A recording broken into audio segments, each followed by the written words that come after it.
dark.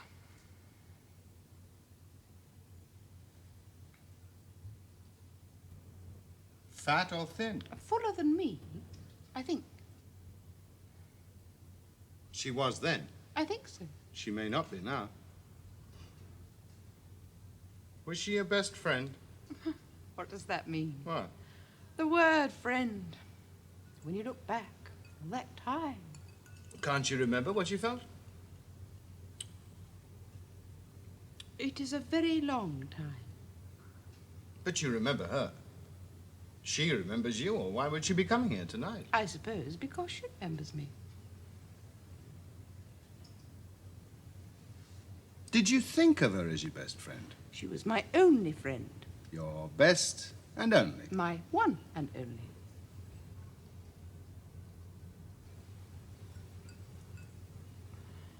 If you have only one of something, you can't say it's the best of anything. Because you have nothing to compare it with.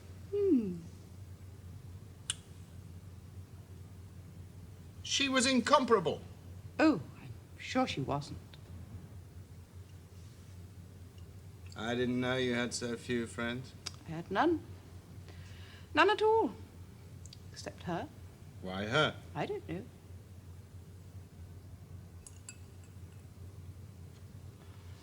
She was a thief. She used to steal things. Who from? Me. What things? Bits and pieces. Underwear. Will you remind her? Oh, I don't think so.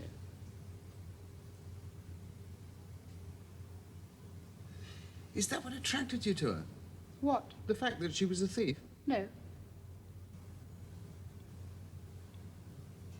Are you looking forward to seeing her? No? I am. I shall be very interested. In what? In you. I shall be watching you. Me? Why? To see if she's the same person. You think you'll find that out from me? Definitely. I hardly remember her. I've almost totally forgotten her.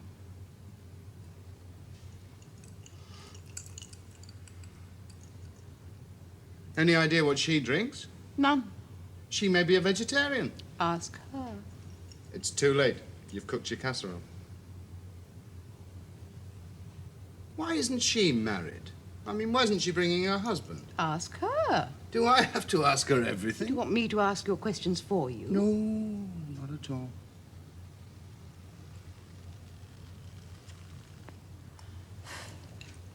Of course she's married. How do you know? Everyone's married. Then why isn't she bringing her husband? Isn't she? Did she mention her husband in her letter? No. What do you think he'd be like? I mean, what sort of man would she have married? After all, she was your best, your only friend. You must have some idea. What kind of man would he be? I have no idea. Haven't you any curiosity? You forget. I know her. You haven't seen her for 20 years. You've never seen her. There's a difference.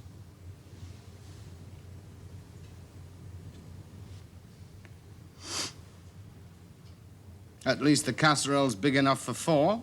You said she was a vegetarian.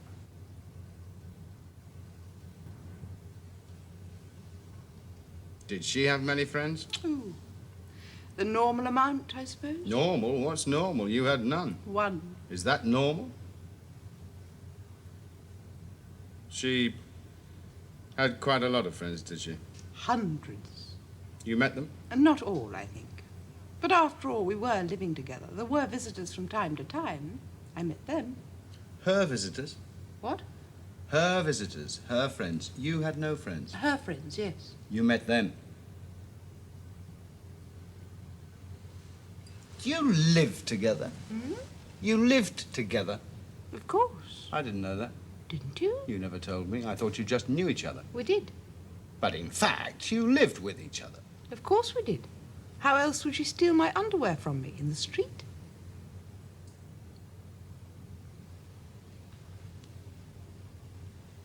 Oh, I knew you'd shared with someone at one time. But I didn't know it was her. Of course it was.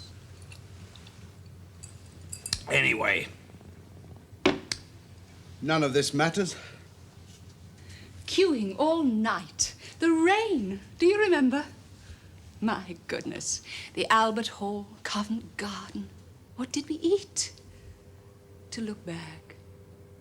Half the night to do things we loved. We were young then, of course, but what stamina. And to work in the morning and to a concert or the opera or the ballet that night. You haven't forgotten. And then riding on the top of the bus down Kensington High Street. And the bus conductors. And then dashing for the matches for the gas fire. And then, I suppose, scrambled eggs. Or did we? Who cooked? Both giggling and chattering, both huddling to the heat. And then bed and sleeping and all the hustle and bustle in the morning. Rushing for the bus again for work. Lunch times in Green Park, exchanging all our news with our very own sandwiches. Innocent girls. Innocent secretaries. And then the night to come, and goodness knows what excitement in store. I mean the sheer expectation of it all, the looking forwardness of it all. And so poor. But to be poor and young and a girl in London then. And the cafes we found, almost private ones, weren't they? Where artists and writers and sometimes actors collected, and others with dancers. And we sat, hardly breathing with our coffee, heads bent so as not to be seen, so as not to disturb, so as not to distract. And listened to all those words. All those cafes, all those people. Creative, undoubtedly. And does it still exist, I wonder? Do you know, can you tell me? We rarely get to London.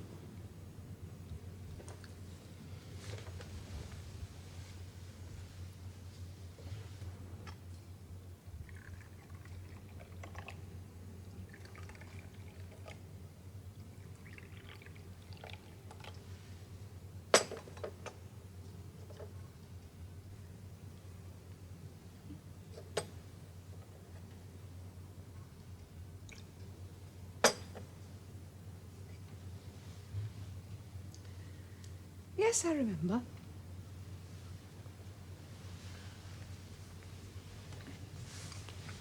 Do you drink brandy? I would love some brandy.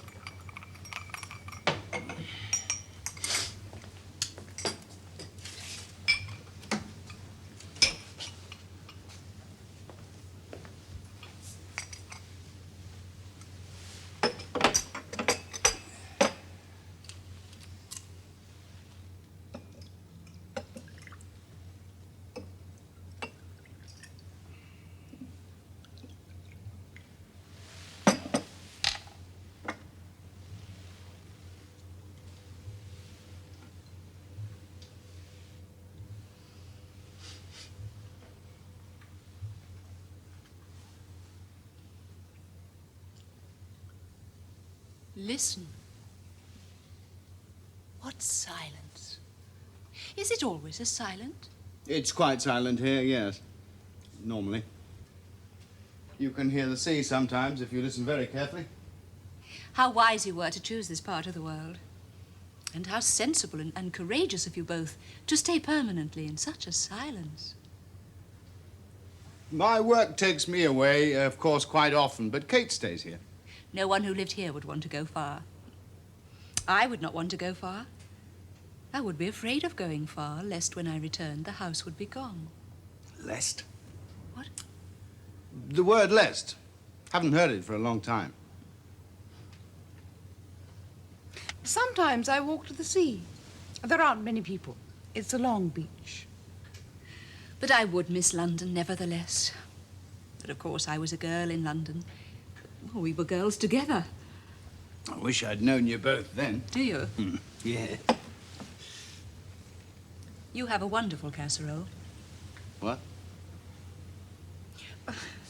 I mean wife. So sorry. A wonderful wife. Ah. I was referring to the casserole. I was referring to your wife's cooking. You're not a vegetarian, then? No. Oh, no. Yes, you need good food in the country. Substantial food to keep you going. All the air, you know. Yes, I quite like those kind of things. Doing it. What kind of things? Oh, you know, that sort of thing. Do you mean cooking? All that thing. We weren't terribly elaborate in cooking, or didn't have the time.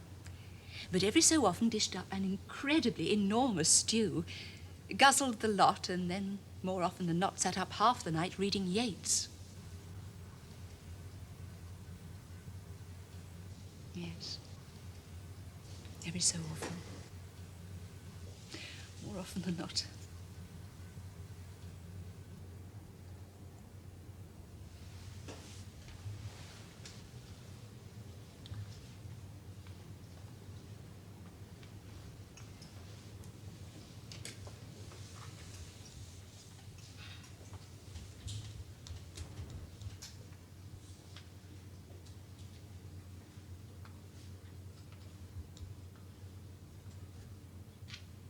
And the sky is so still.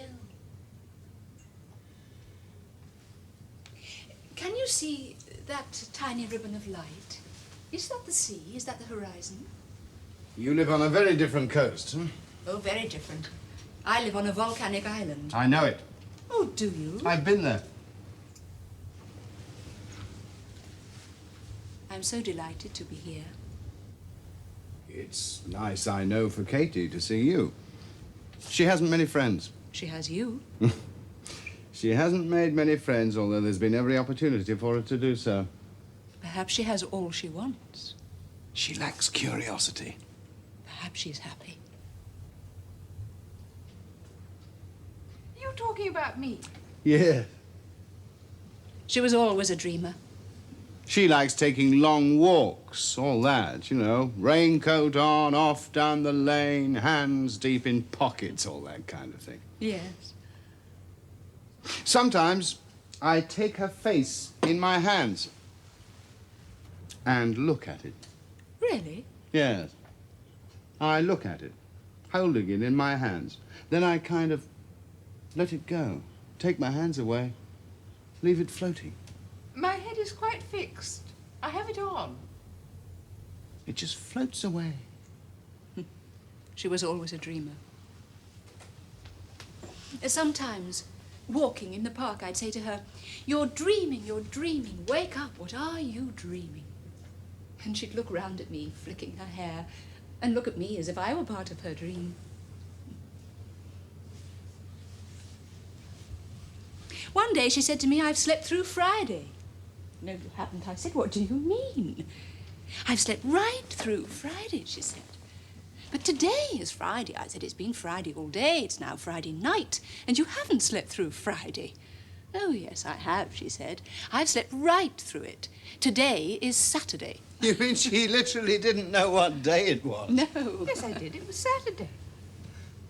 What month are we in? September. We're forcing her to think. We must see you more often. You're a healthy influence. But she was always a charming companion. Fun to live with. Delightful. Lovely to look at, delightful to know. Ah, those songs. We used to play them, all of them, all the time. Late at night, lying on the floor. Lovely old things. Sometimes I'd look at her face, but she was quite unaware of my gaze. Gaze? What?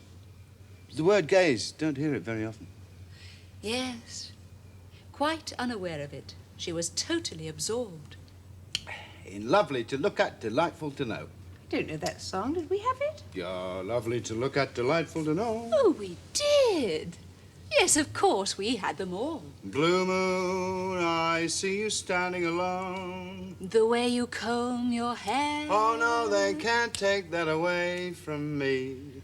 Oh, but you're lovely, with your smile so warm. I've got a woman crazy for me. She's funny that way. You are the promised kiss of springtime. And someday I'll know that moment divine when all the things you are mine. I get no kick from champagne. Mere alcohol doesn't thrill me at all. So tell me, why should it be true That I get a kick out of you?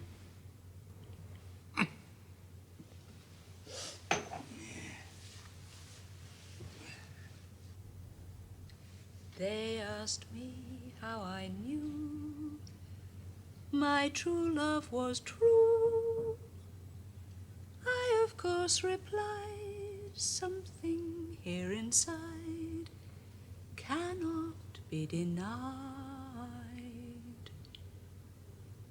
When a lovely flame dies, Smoke gets in your eyes. the sigh of midnight trains in empty stations, The park at evening when the bell has sounded, the smile of Garbo and the scent of roses, the waiters whistling as the last bar closes. oh, how the ghost of you clings.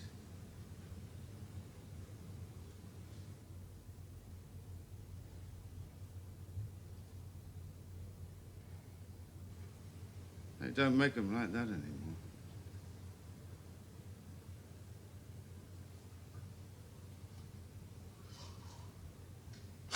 What happened to me was this. I popped into a flea pit to see Odd Man Out. Some bloody awful summer afternoon, walking in no direction. I remember thinking there was something familiar about the neighbourhood and suddenly recalled it was in this very neighbourhood that my father bought me my first tricycle. The only tricycle, in fact, I ever possessed. Anyway, there was the bicycle shop. And there was this flea pit showing Odd Man Out. And there were two usherettes standing in the foyer, and one of them was stroking her breasts, and the other one was saying, dirty bitch. And the one who was stroking her breast was saying, with a very sensual relish and smiling at her fellow usherette. So I marched in on this excruciatingly hot summer afternoon in the middle of nowhere and watched Odd Man Out and thought Robert Newton was fantastic. And I still think he was fantastic, and I would commit murder for him even now. And there was only one other person in the cinema. One other person in the whole of the whole cinema, and there she is. And there she was. Very dim, very still. Placed more or less, I would say, at the dead center of the auditorium. I was off-center, and have remained so. And I left when the film was over, noticing, even though James Mason was dead, that the first usherette appeared to be utterly exhausted. And I stood for a moment in the sun, thinking, I suppose, about something. And then this girl came out, and I think looked about her, and I said, wasn't Robert Newton fantastic? And she said something or other, Christ knows what. But looked at me. And I thought, Jesus, this is it. I've made a catch. This is a true blue pickup. And when we'd sat down in the cafe with tea, she looked into her cup and then up at me and told me she thought Robert Newton was remarkable. So it was Robert Newton who brought us together, and it is only Robert Newton who can tear us apart.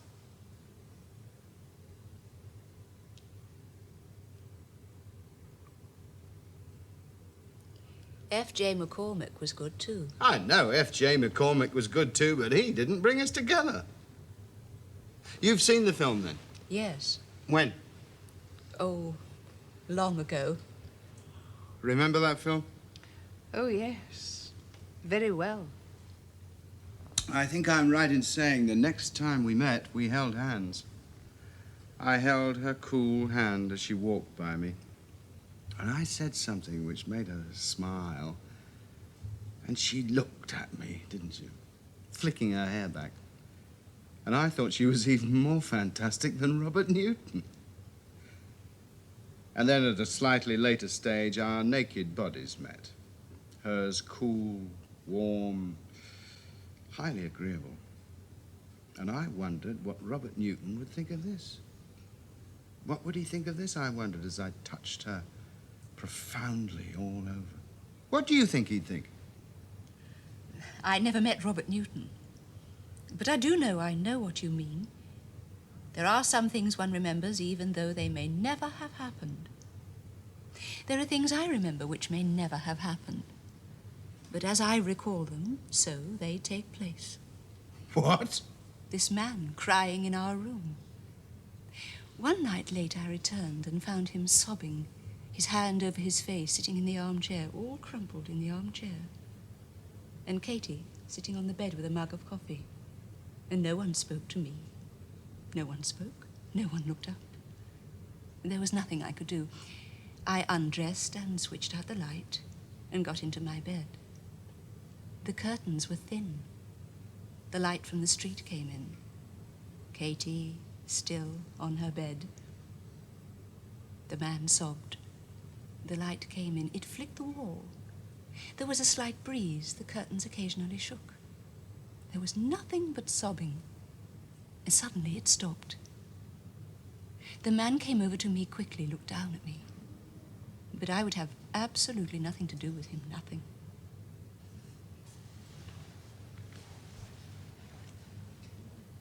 No, I'm quite wrong. He didn't move quickly. That's quite wrong. He moved very slowly. The light was bad and stopped. He stood in the center of the room. He looked at us both, at our beds. Then he turned towards me. He approached my bed. He bent down over me. But I would have nothing to do with him, absolutely nothing. What kind of man was he? But after a while, I heard him go out. I heard the front door close, footsteps in the street, then silence, and then the footsteps fade away, and then silence.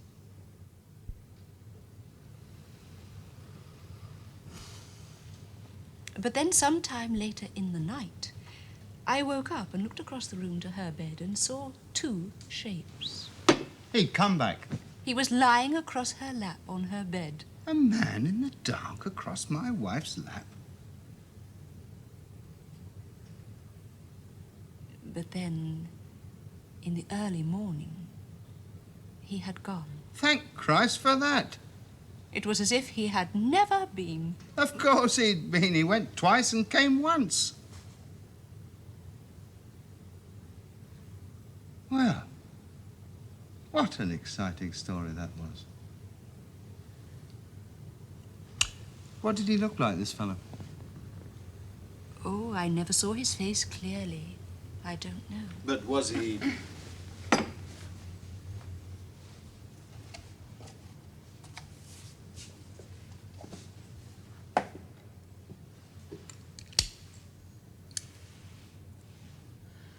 You talk of me as if I were dead. No, you weren't dead. You were so lively, so animated. You used to laugh. Of course you did. I made you smile myself, didn't I? Walking down the street, holding hands. You smiled fit to bust. Yes, she could be so animated. Animated is no word for it. When she smiled, how can I describe it? Her eyes lit up. I couldn't have put it better myself.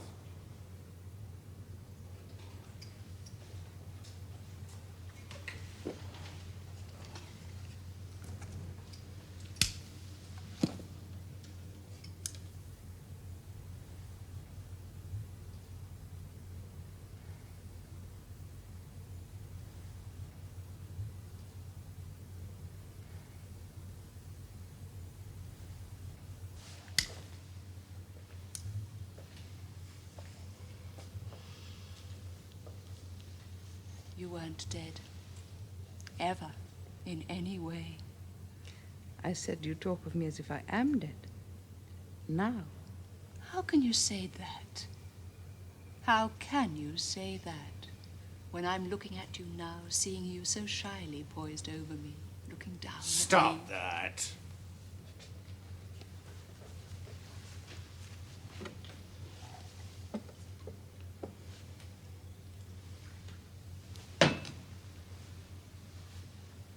Myself, I was a student then, juggling with my future.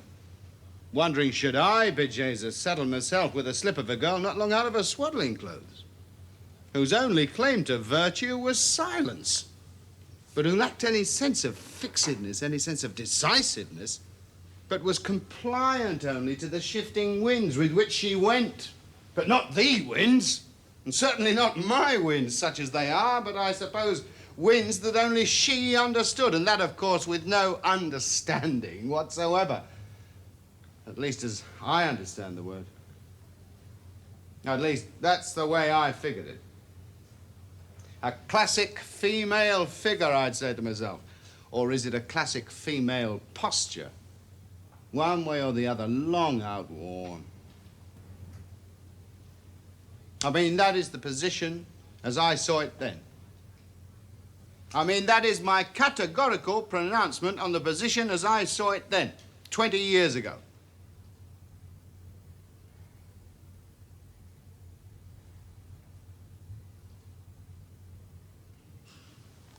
When I heard that Katie was married, my heart leapt with joy. How did the news reach you? From a friend. Yes, it leapt with joy, because, you see, I knew she never did things loosely or carelessly, recklessly. Some people throw a stone into the river to see if the water is too cold for jumping. Others, a few others, will always wait for the ripples before they will jump. Some people do what? What did she say? And I knew that Katie would always wait not just for the first emergence of ripple, but for the ripples to pervade and pervade the surface. For, of course, as you know, ripples on the surface indicate a shimmering in depth, down through every particle of water, down to the river bed. But even when she felt that happen, when she was assured it was happening, she still might not jump. But in this case, she did jump. And I knew, therefore, that she had fallen in love truly and was glad. And I deduced it must also have happened to you. Do you mean the ripples? If you like. Do men ripple too? Some, I would say. I see. And then later, when I found out the kind of man you were, I was doubly delighted, because I knew Katie had always been interested in the arts. I was interested once in the arts, but I can't remember now which ones they were. Oh, don't tell me you've forgotten our days at the Tate. And how we explored London, and all the old churches and all the old buildings. I mean those that were left from the bombing in the city, and south of the river in Lambeth and Greenwich. Oh, my goodness. Oh, yes. And the Sunday papers. I could never get her away from the review pages. She ravished them. And then insisted we visit that gallery or this theatre or that chamber concert. But, of course, there was so much to see and to hear in lovely London then, that sometimes we missed things or had no more money and so missed some things. For example, I remember one Sunday she said to me, looking up from the paper, "Come, quick, quick, come with me quickly." And we seized our handbags and went on a bus to some totally obscure, some totally unfamiliar district, and almost alone saw a wonderful film called Odd Man Out.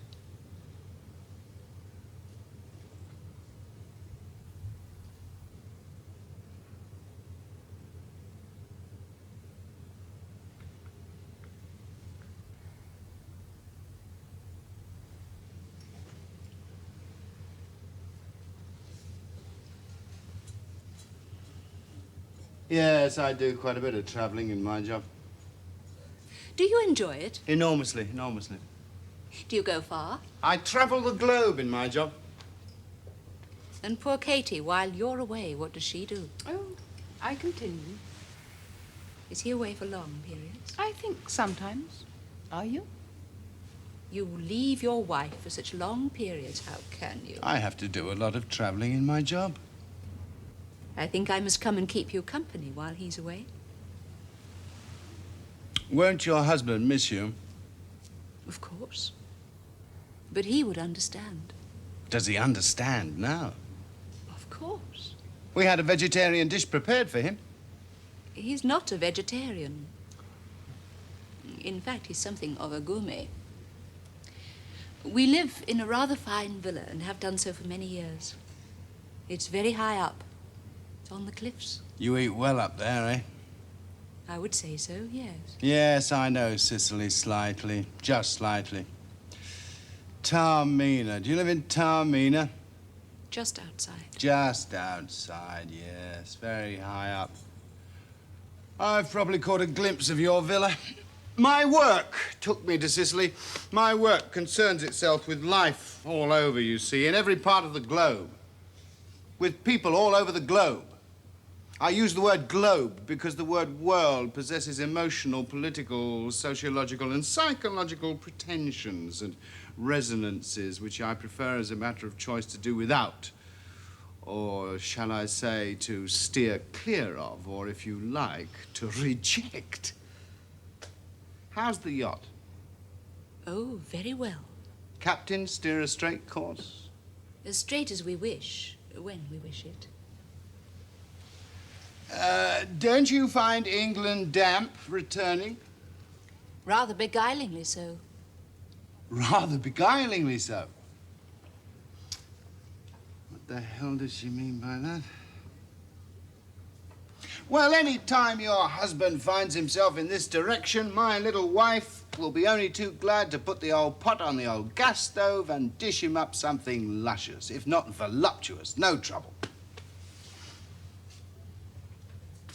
I suppose his business interests kept him from making the trip. What's his name? Giancarlo or Pier Paolo? Do you have marble floors? Yes. I had a great... bare feet. Yes. But I wear sandals on the terrace because it can be rather severe on the soles. The sun, you mean, the heat? Yes. I had a great crew in Sicily. A marvelous cameraman, Irving Schultz, best in the business. We took a pretty austere look at the women in black. The little old women in black.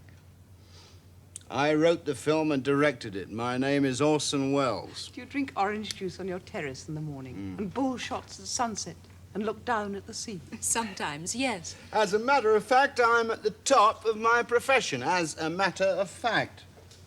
And have indeed been associated with substantial numbers of articulate and sensitive people, mainly prostitutes of all kinds. And do you like the Sicilian people? I've been there. There's nothing more to see. There's nothing more to investigate, nothing. There is nothing more in Sicily to investigate. Do you like the Sicilian people?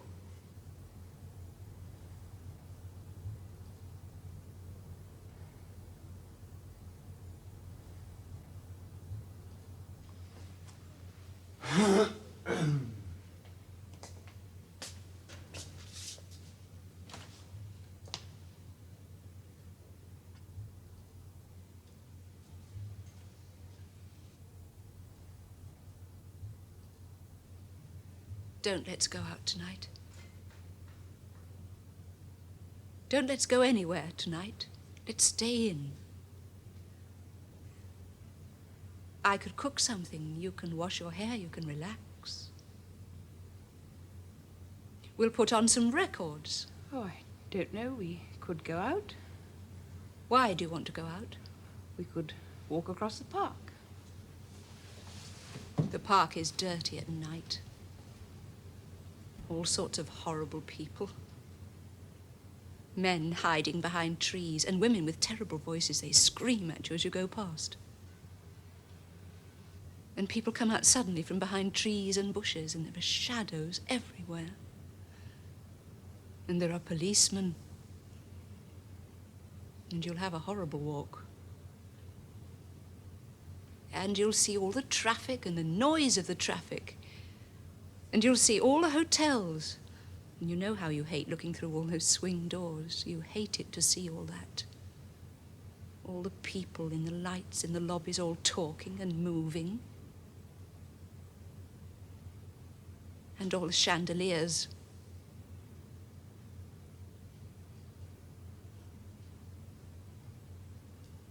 You'll only want to come home if you go out. You'll want to run home and into your room.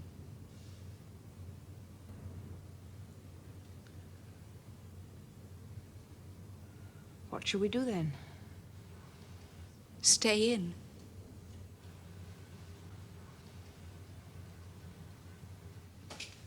I could read to you. Would you like that? I don't know. Are you hungry? No. Hungry after that casserole? Oh. What shall I wear tomorrow? I can't make up my mind. Wear your green. Haven't got the right top. You have. You have your turquoise blouse. Do they go? Yes, they do go. Of course they go. I'll try it.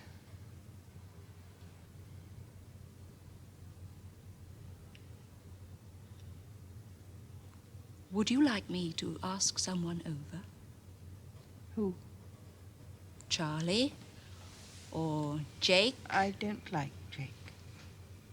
Well, Charlie or who? McCabe.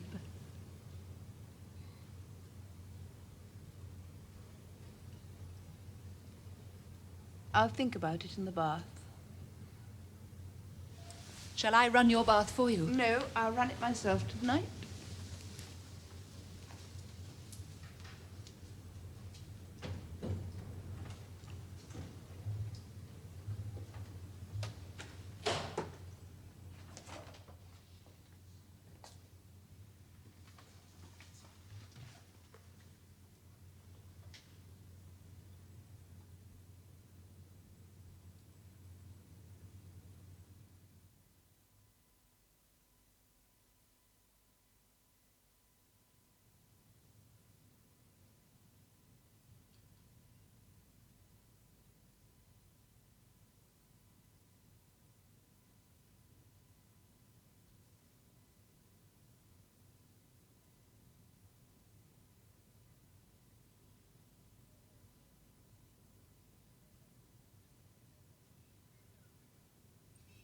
Here we are.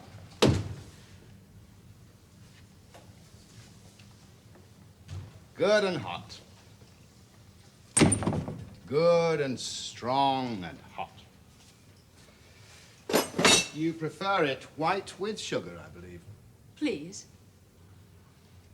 Good and strong and hot.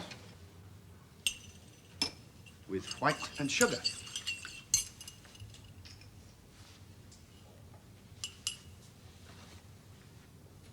Like the room? Yes. We sleep here. These are beds. The great thing about these beds is that they are susceptible to any amount of permutation. They can be separated as they are now, or placed at right angles, or one can bisect the other, or you can sleep feet to feet, or head to head, or side by side. It's the casters that make all this possible.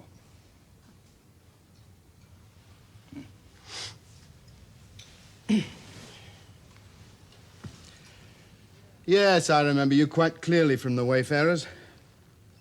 The what? The Wayfarers Tavern, just off the Brompton Road. When was that?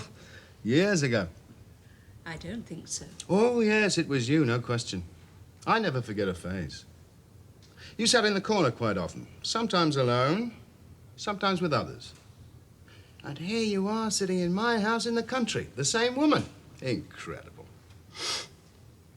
Fellow called Luke used to go in there. You knew him. Luke? Big chap, ginger hair, ginger beard. I don't think so. Yes, whole crowd of them. Poets, stuntmen, jockeys, stand-up comedians, that kind of setup. You used to wear a scarf That's right, a black scarf and a black sweater and a skirt. Me? And black stockings. Well, don't tell me you don't remember the Wayfarer's Tavern. You might have forgotten the name, but you must remember the pub. You were the darling of the saloon bar. I wasn't rich, you know. I didn't have money for alcohol. You had escorts. You didn't have to pay. You were looked after. I bought you a few drinks myself. You? Sure. Never. It's the truth. I remember clearly. You? I've bought you drinks. 20 years ago. Or so. You're saying we've met before? Of course we've met before. We've talked before. In that pub, for example. Luke didn't like it, but we ignored him. Later, we all went to a party, someone's flat somewhere in Westbourne Grove. You sat on a very low sofa. I sat opposite and looked up your skirt. Your black stockings were very black because your thighs were so white. Oh, that's something that's all over now, of course, isn't it? Nothing like the same palpable profit in it now. It's all over. It was worthwhile then. It was worthwhile that night. I simply sat sipping my light ale and gazed up your skirt. You didn't object. You found my gaze perfectly acceptable. I was aware of your gaze, was I? There was a great argument going on about China or something, or death, or China and death. I can't remember which. But nobody but I had a thigh-kissing view. Nobody but you had the thighs which kissed. And here you are, same woman. Same thighs. Yeah. Then a friend of yours came in. A girlfriend. She sat on the sofa with you. You both chatted and chuckled sitting together. I settled lower to gaze at you both, at both your thighs, squealing and hissing. You aware, she unaware. But then a great multitude of men surrounded me and demanded my opinion about death or about China or whatever it was, and would not let me be, but bent down over me so that what with their stinking breath and their broken teeth and their hair in their noses and China and death and their arses on the arms of my chair, I was forced to get up and plunge my way through them, followed by them with ferocity as if I were the cause of their argument. Looking back through smoke, rushing to the table with the linoleum cover to look for one more full bottle of light ale, looking back through smoke, glimpsing two girls sitting on the sofa, one of them you, heads close, whispering. Not able to see anything, not able to see stocking or thigh, and then you were gone. I wandered over to the sofa. There was no one on it. I gazed at the indentations of 4 buttocks, 2 of which were yours.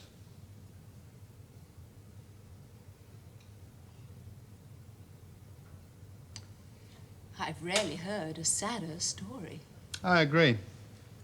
I'm terribly sorry. That's all right. I never saw you again. You disappeared from the area. Perhaps you moved out. No, I didn't.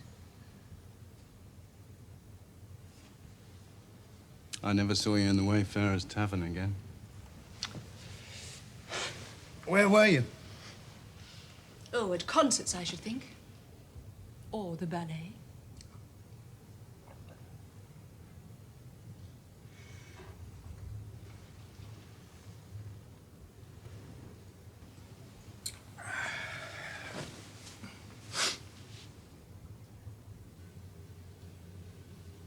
Katie's taking a long time over her bath.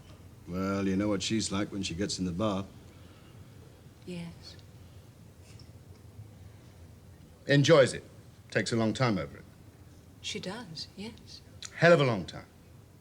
Luxuriates in it. Gives herself a great soaping all over.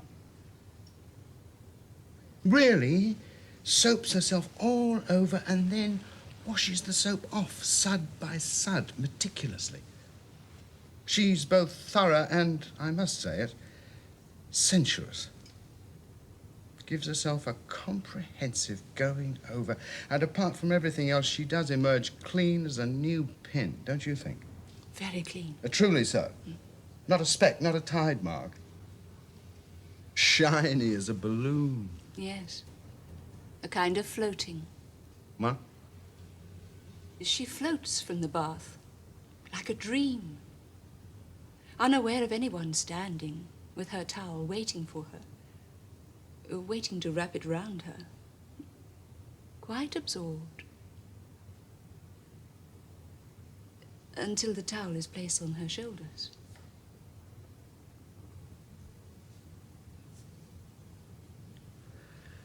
Of course, she's so totally incompetent at drying herself properly. Did you find that?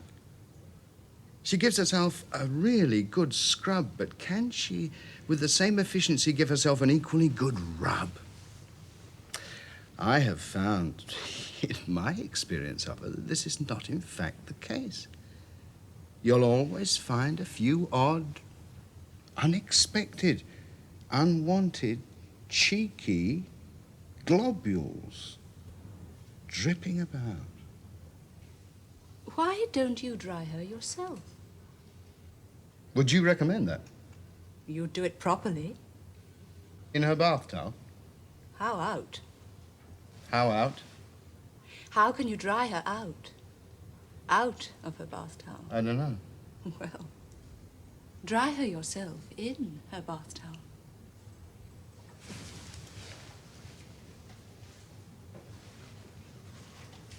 Why don't you dry her in a bath towel? Me? You'd do it properly. No. Surely.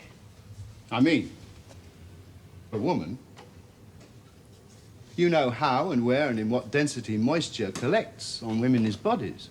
No two women are the same. Well, that's true enough. I've got a brilliant idea. Why don't we do it with powder? Is that a brilliant idea? Isn't it? It's quite common to powder yourself after a bath. It's quite common to powder yourself after a bath, but it's quite uncommon to be powdered. Or is it? It's not common where I come from. I can tell you, my mother would have a fit. Listen, I'll tell you what, I'll do it. I'll do the whole lot. The towel and the powder. After all, I am her husband. But you can supervise the whole thing and give me some hot tips while you're at it. That'll kill two birds with one stone. Christ.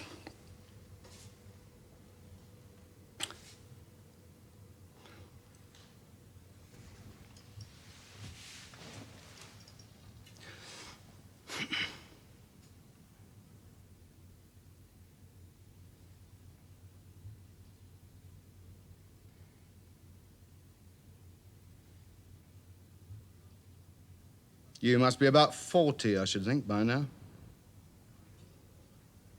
If I walked into the Wayfarers' Tavern now and saw you sitting in the corner, I wouldn't recognize you.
The way you wear your hat.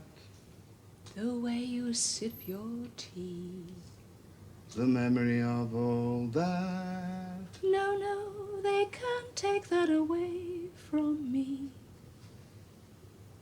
The way your smile just beams, The way you sing off key. the way you haunt my dreams. No, no, they can't take that away from me.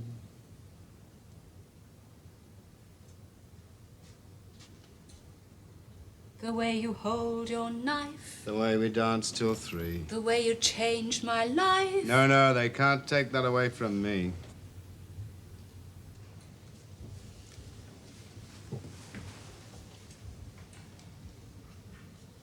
Doesn't she look beautiful? Doesn't she? Thank you.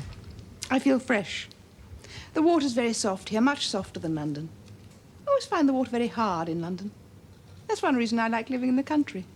Everything's softer, the water, the light, the shapes, the sounds. There aren't such edges here. And living close to the sea, too.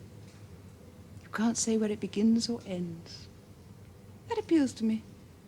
I don't care for harsh lines. I deplore that kind of urgency. I'd like to go to the east. Somewhere like that.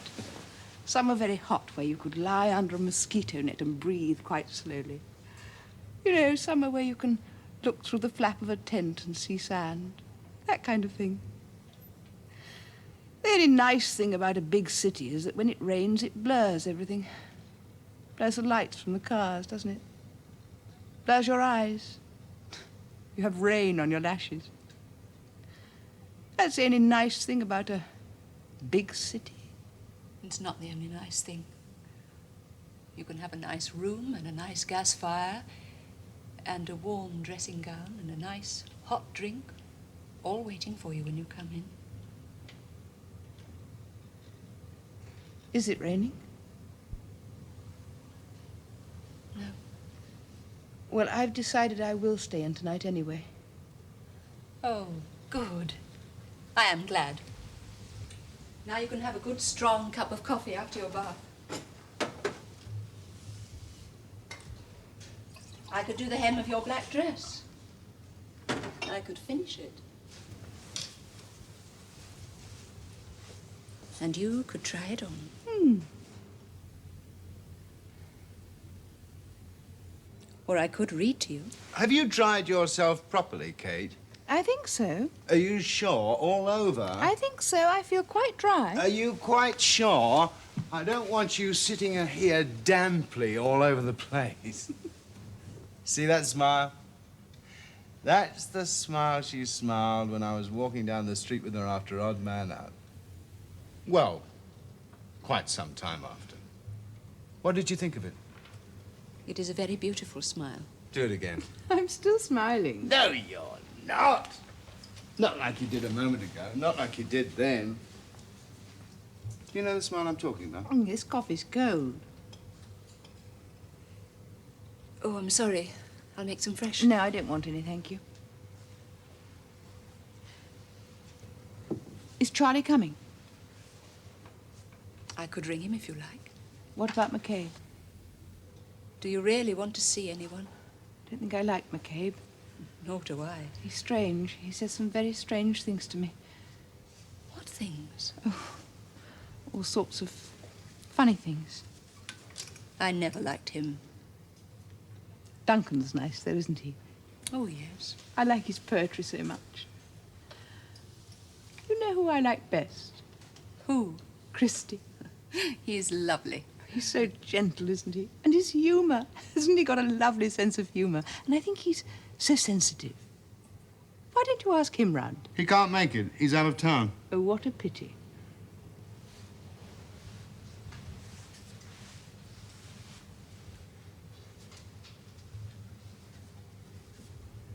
Are you intending to visit anyone else while you're in England? Relations? Cousins? Brothers? No, I know no one except Kate. Do you find her changed? Oh, just a little. Not very much. You're still shy, aren't you? But when I knew her first, she was so shy. As shy as a fawn, she really was.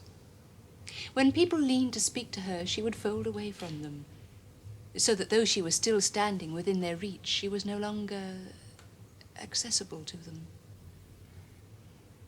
She folded herself from them. They were no longer able to speak or go through with their touch. I put it down to her upbringing, a parson's daughter. And indeed, there was a good deal of Bronte about her. Was she a parson's daughter? But if I thought Bronte, I did not think she was Bronte in passion, but only in secrecy, in being so stubbornly private. I remember her first blush. What? What was it? I mean, why was it? I had borrowed some of her underwear to go to a party. Later that night, I confessed, it was naughty of me. She stared at me. Nonplussed, perhaps is the word. But I told her that, in fact, I had been punished for my sin, for a man at the party had spent the whole evening looking up my skirt. She blushed at that. Deeply. Looking up your skirt in her underwear. But from that night, she insisted from time to time that I borrow her underwear. She had more of it than I, and a far greater range. And each time she proposed this, she would blush. But propose it she did, nevertheless. And when there was anything to tell her when I got back, anything of interest to tell her, I told her. Did she blush then? I could never see then.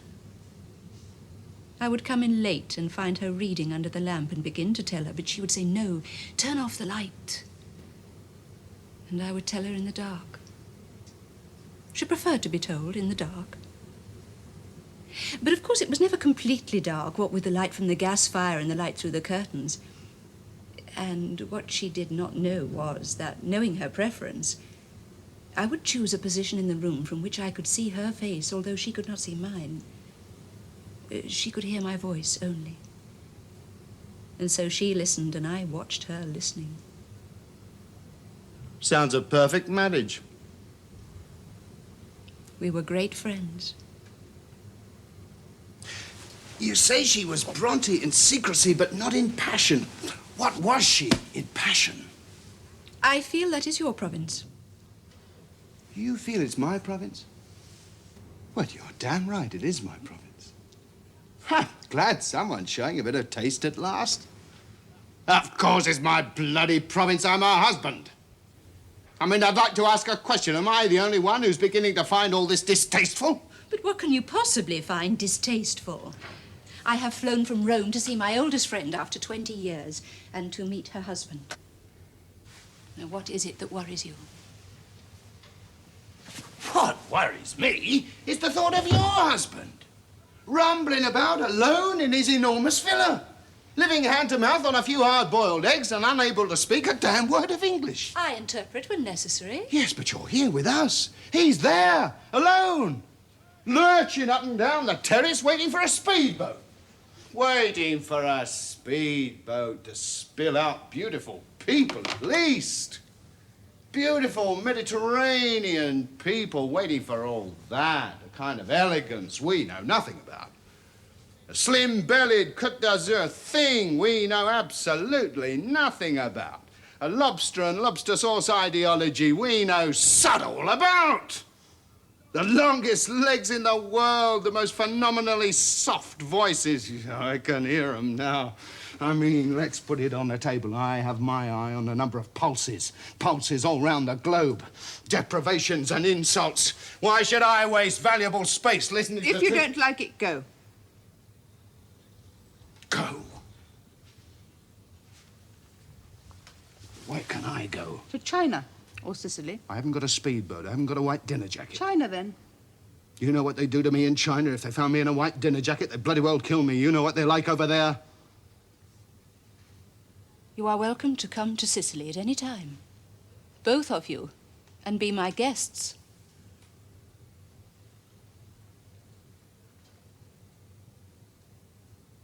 I would like you to understand, I came here not to disrupt, but to celebrate. To to celebrate a very old and treasured friendship. Something that was forged between us long before you knew of our existence. I found her. She grew to know wonderful people through my introduction. I took her to cafes, almost private ones, where artists and writers and sometimes actors collected, and others with dancers. And we sat hardly breathing with our coffee and listened to the life around us.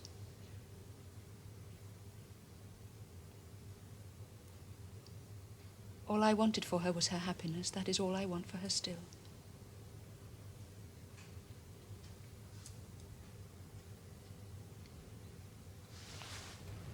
We've met before, you know. Anna and I. Yes. We met in the Wayfarer's Tavern. She took a fancy to me. Of course, I was slim-hipped in those days. Pretty nifty. A bit squinky, quite honestly. Curly hair, the lot. We had a scene together. She freaked out. She didn't have any bread, so I bought her a drink. She looked at me with big eyes, shy, all that bit. She was pretending to be you at the time. Did it pretty well. Wearing your underwear she was, too, at the time. Amiably allowed me a gander. True blue generosity, admirable in a woman. We went to a party given by philosophers. Not a bad bunch. The Edgware Road gang. Nice lot. Haven't seen any of them in years. Old friends. Always thinking, spoke their thoughts. Those are the people I miss. They're all dead. Anyway, I've never seen them again. The Maida Vale group. Big Eric and Little Tony. Lived somewhere near Paddington Library. On the way to a party, I took her into a cafe, bought her a cup of coffee.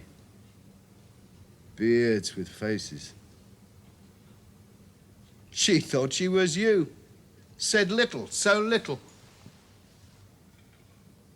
Maybe she was you. Maybe it was you, having coffee with me. Saying little, so little.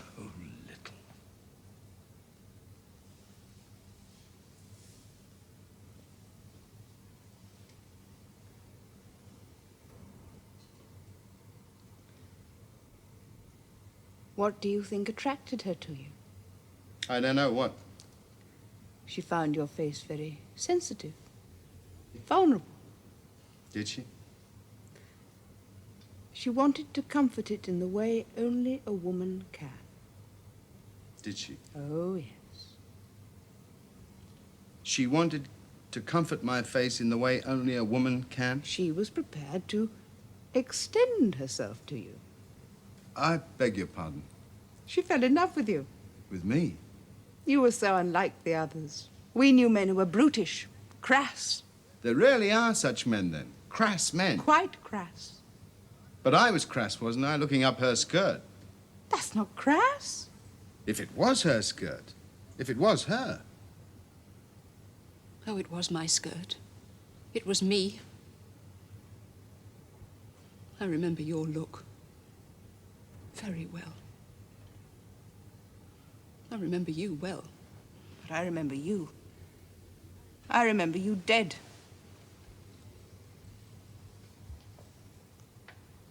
I remember you lying there dead. You didn't know I was watching you. I leaned over you. Your face was dirty.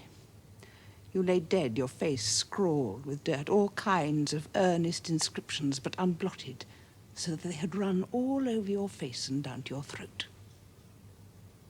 Your sheets were immaculate. I was glad. I would have been unhappy if your corpse had lain in an unwholesome sheet.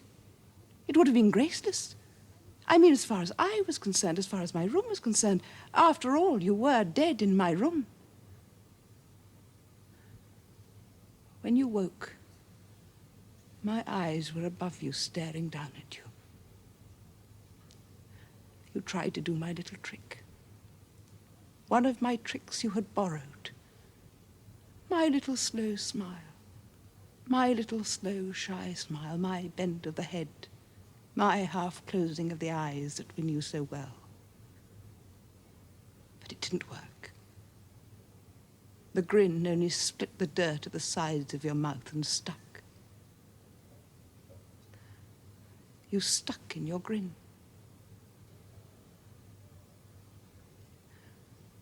I looked for tears, could see none. Your pupils weren't in your eyes.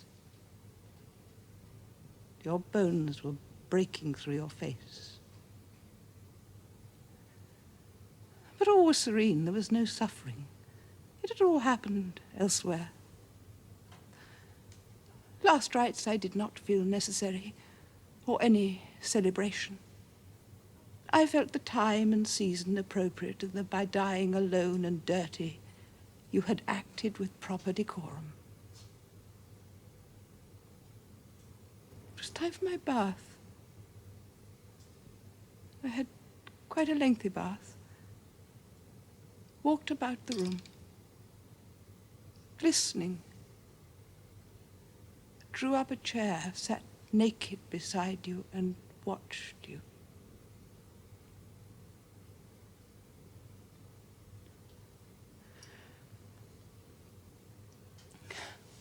When I brought him into the room, your body, of course, had gone.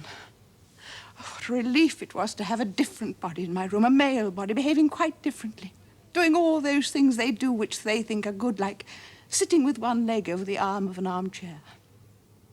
We had a choice of 2 beds, your bed or my bed, to lie in or on, to grind noses together in or on.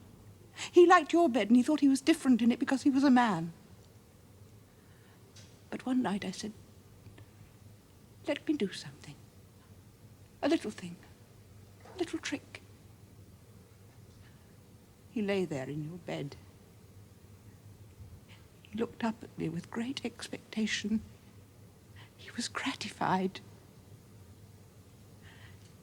He thought I had profited from his teaching. He thought I was going to be sexually forthcoming, that I was about to take a long promised initiative. I dug about in the window box where you had planted our pretty pansies, scooped, filled the bowl, and plastered his face with dirt. He was bemused, aghast. He resisted. He resisted with force. He would not let me dirty his face or smudge it. He wouldn't let me. He suggested a wedding instead, and a change of environment.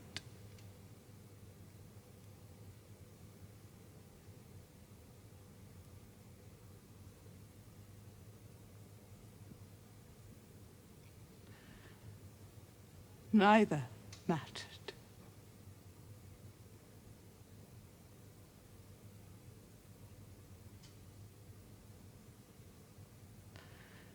He asked me once, at about that time, who had slept in that bed before him. I told him no one. No one at all.